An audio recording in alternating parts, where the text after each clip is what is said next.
Hi everyone, this is Matthew versus Iker.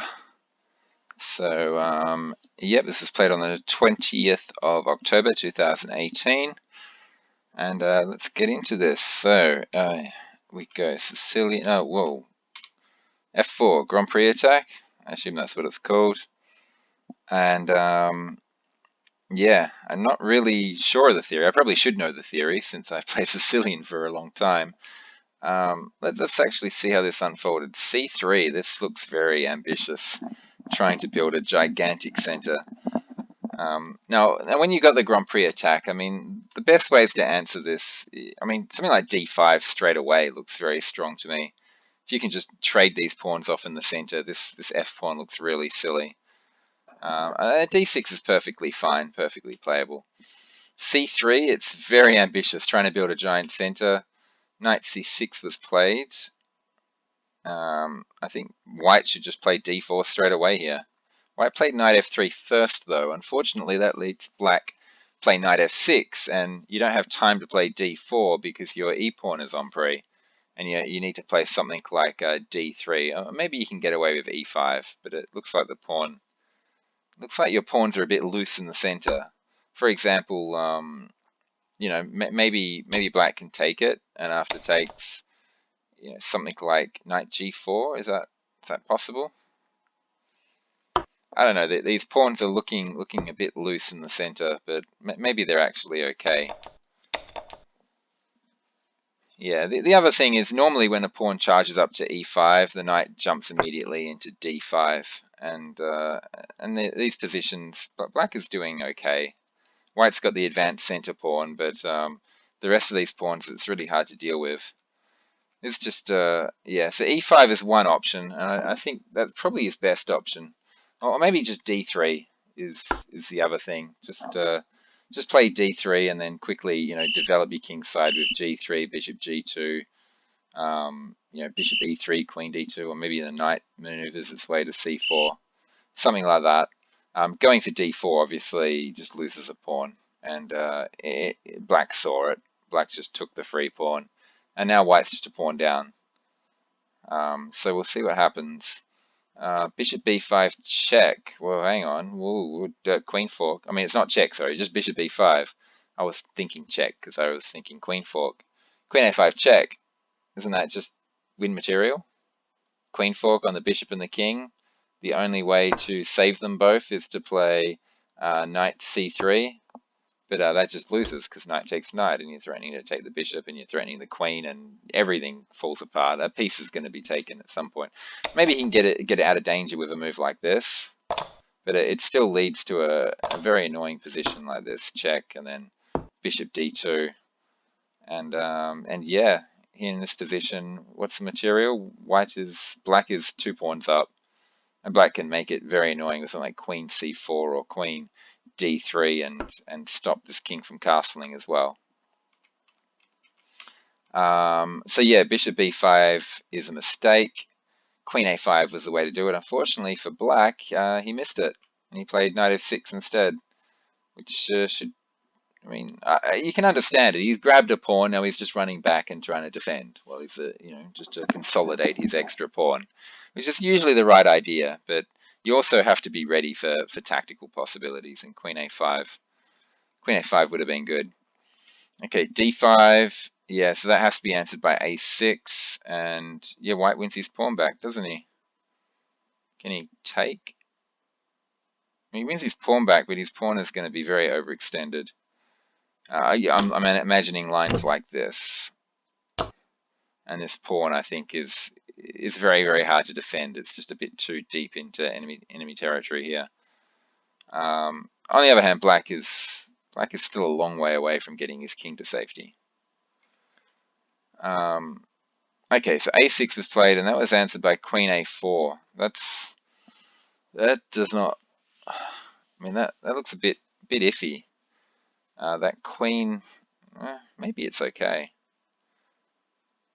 I mean, the thing I'm thinking of is that black's going to grab a bishop and grab a pawn, and this king's wide open, and this queen's going to be out of play. So let's actually explore it. So knight takes d5, and white has won the exchange, but how many pawns has he lost?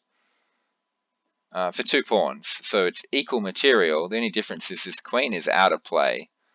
The king is wide open. This pawn on f4 is starting to look very silly.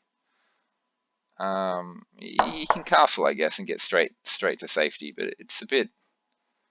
It's an interesting position. I prefer black here, but maybe white can find a way to get this queen out of that corner there and get it back into the game, and then find a way to develop his pieces.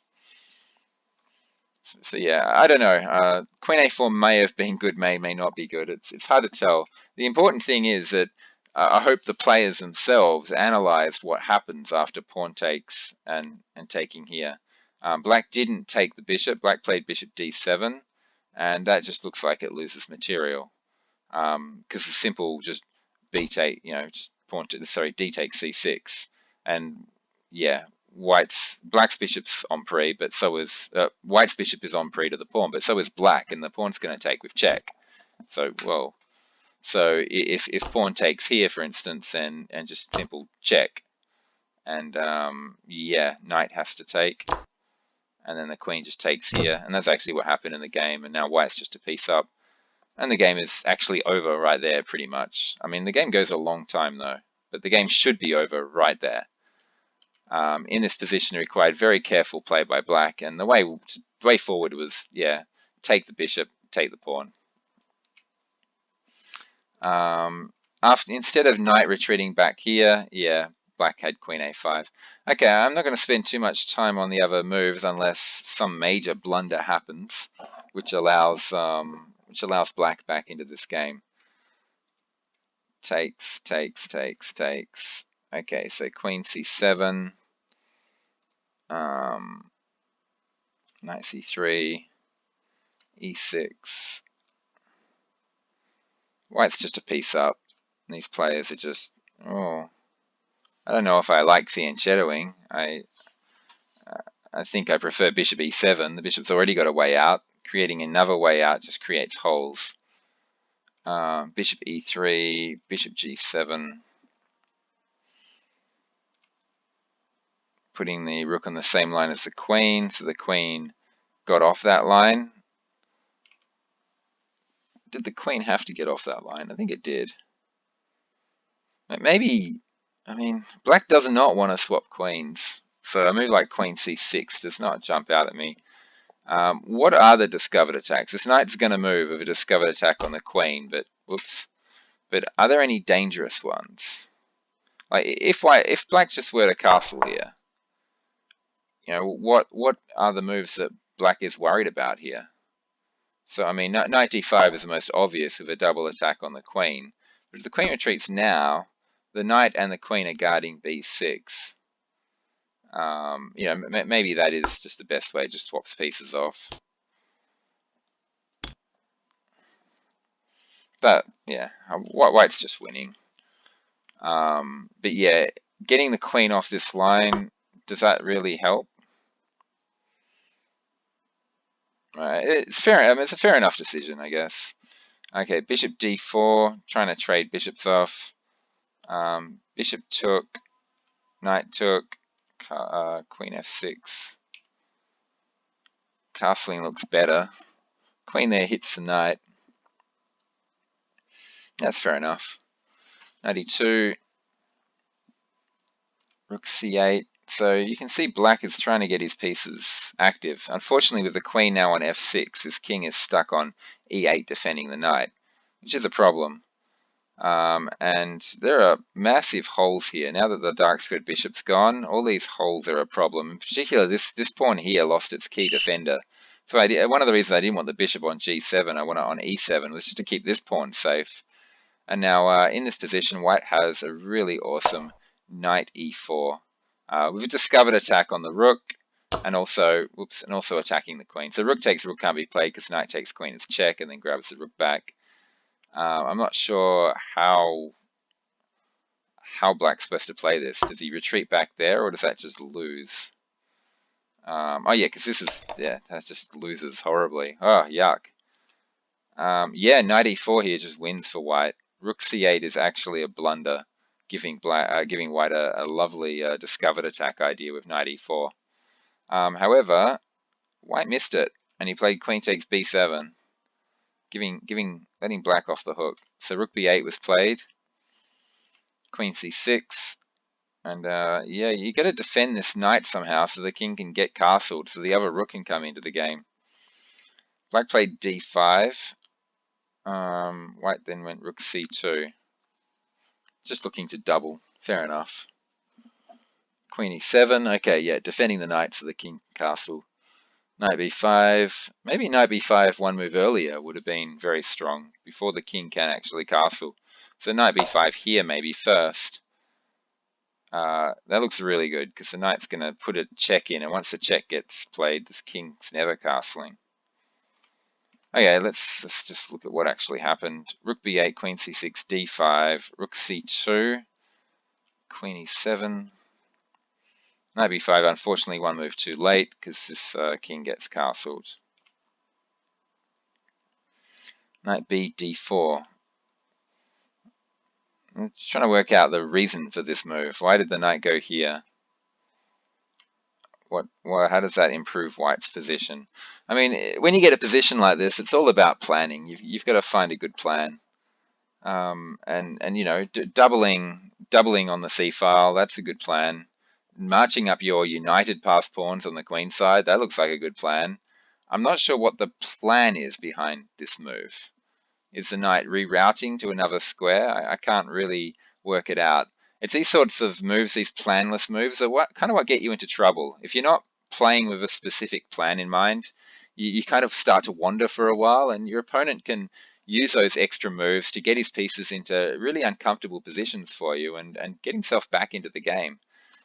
So let's see how white used these. He played rook here, basically daring white to trade the queen for two rooks. And that does imbalance the position and might give black a chance back into the game. I mean, I think hands down the best move is to actually just trade the queen for two rooks. But you can understand why white didn't want to make this decision, because you don't want, when you're a piece up, you don't want a position which is a bit weird. You want a sensible, normal position where your plan is just step by step. So queen a4, running back to a spot where it defends the rook. Knight c5 hits the queen, queen a5. Rook a8, trying to chase that queen away like crazy. Queen drops back to d2. That doesn't create a problem. This rook can't take here, can it? Because of pawn up. Knight e4, yeah, hitting the queen again. Rook takes c8, rook takes queen e3. So after all that, black's pieces are starting to look like they're in decent positions.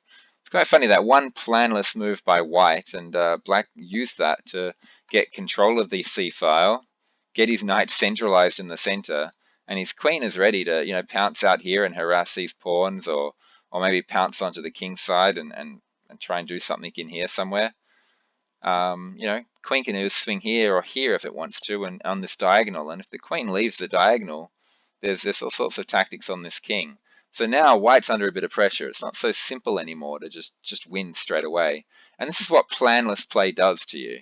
If you don't have a clear, straightforward plan with your moves, you that time lost just lets your opponent get you under pressure. So here, white should have had a better plan than just simply let's retreat the knight back here, and yeah, I mean, maybe bring the other knight in instead to back up this knight and centralize this knight instead. Also, I like just doubling, and I also like just marching this pawn up. A4 looks really good as well. Okay, so let's go back. Just wanted to highlight the problems with planless play. Should always have a plan. So rook c1, here's the idea is, yeah, obviously trying to trade pieces off to simplify the ending.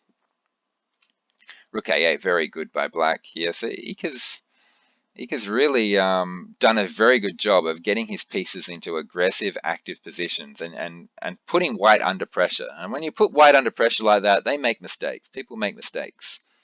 It's how top players win their games. They just get their pieces to extremely good positions, put your opponent under pressure, and your opponent will probably make a few inaccurate moves, if not blunder straight away.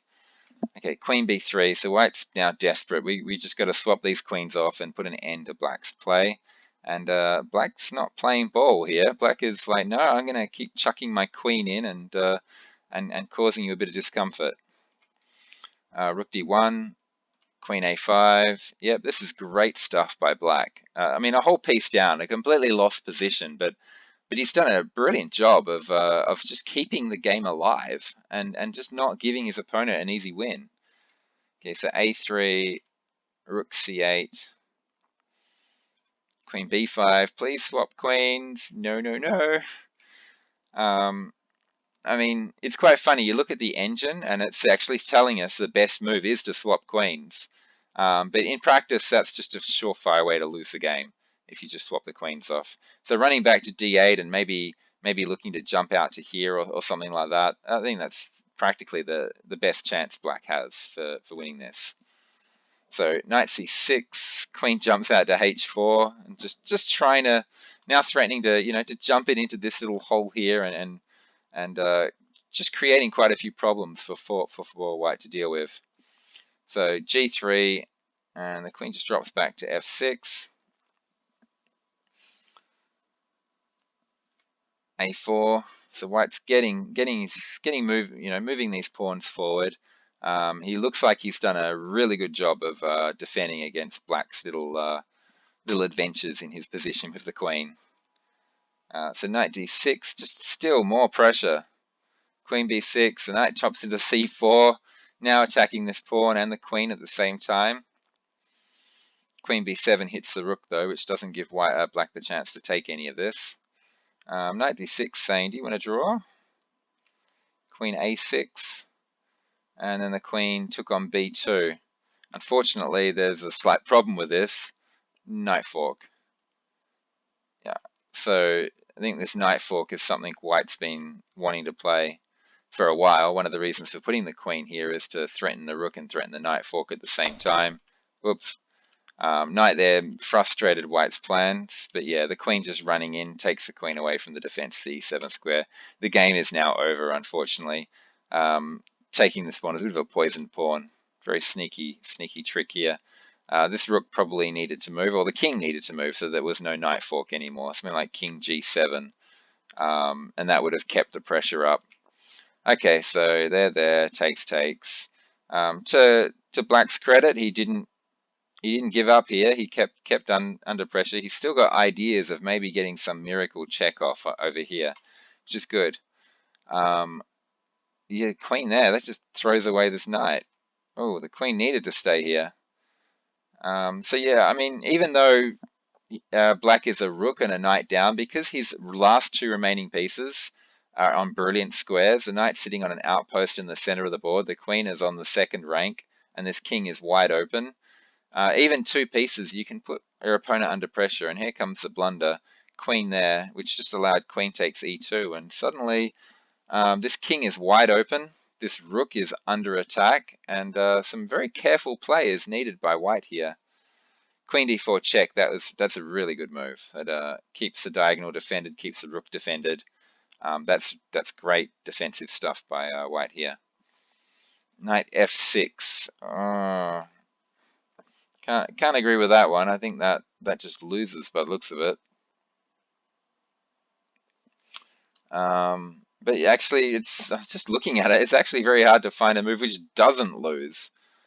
The engine says e5, just sacking the pawn. I mean, that's a very hard move to play, very hard move to find.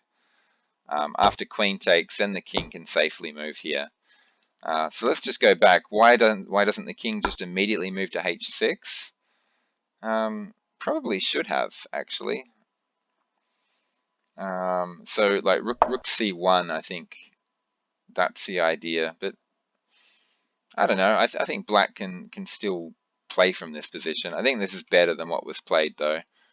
So after queen d4, knight f6 was played, and that just kind of takes the pressure off of white. This knight just sitting here on this square, sitting here blocking the queen. The reason I didn't like this knight move is because I know the pattern of these pawns and the knight here pinned to the king. And I know this knight can't ever get unpinned. You know, it sort of sits there paralyzed for the rest of the game, and it's just a simple case of knight here, knight there, and the knight is and this knight on f6 has just fallen. You can get paralyzed very quickly with a king, 2 pawns, and a knight. And here, you know, it's going to take ages. This pawn to go up, this pawn to go up, this king to go to g6, so the knight can finally move. And all that is easy to stop anyway. So, you know, after pawn up, for instance, you can just play h4. And, you know, even if they do play g5, you can then go h5 and take away this g6 square. Okay, 20 minutes in. I gotta race through the rest of this. I think that's game over right there. Knight f6. I think king h6 was a better try.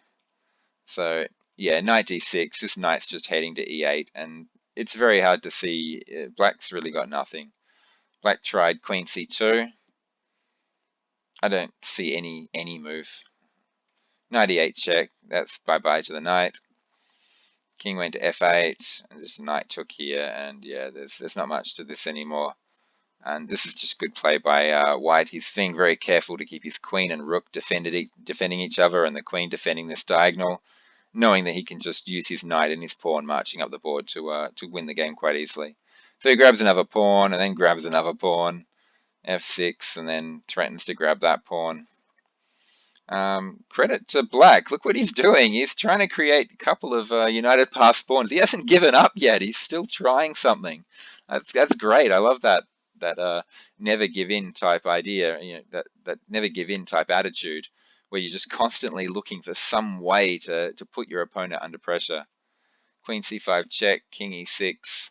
Queen takes the unfortunately, all the pressure's gone. He's running his king in. He's going to try and mate this king with his king and his queen. I love it. It's just he's just not giving up. He's always got some sort of sneaky plan to try and win the game. King h5, rook f5 check, king g4, rook f2 check, and that's goodbye queen. Now he's going to try and sacrifice his last pawn. This is sneaky. If rook takes pawn, that's stalemate. So he's still trying. Love it.